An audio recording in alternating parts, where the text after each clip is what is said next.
This whole question of dimension as a sort of, everybody would always say, well, let's get into the fifth dimension and escape to some other planet or something.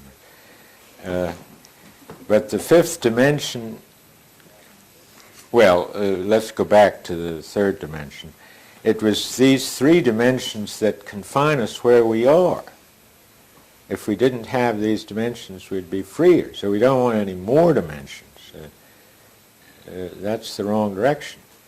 So what I'm really saying is that the external dimensions are, repertoire is fulfilled when you get to the three dimensions of space and time.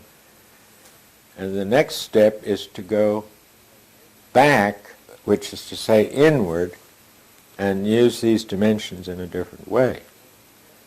Now the same, if you want to be technical, the same thing is borne out by the formula for interval. I've been spanked so many times for putting the mathematics in, I don't want to do it. But the formula for interval, this is the Einstein difference between two events, is x squared plus y squared plus z squared minus dt squared, minus the time. The time has a negative coefficient.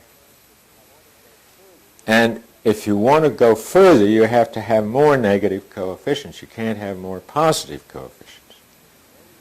The negative coefficients, since there's minus dt squared, so that's a negative sign in front of a square, so when you carry out the square root, you get an imaginary coefficient. The time is imaginary. That's why we can't measure it the way we do space. I mean, we go around with rulers measuring space, and so on, but we don't do that with time. We have to wait for it to pass, and then we can't get back again. So it's essentially different.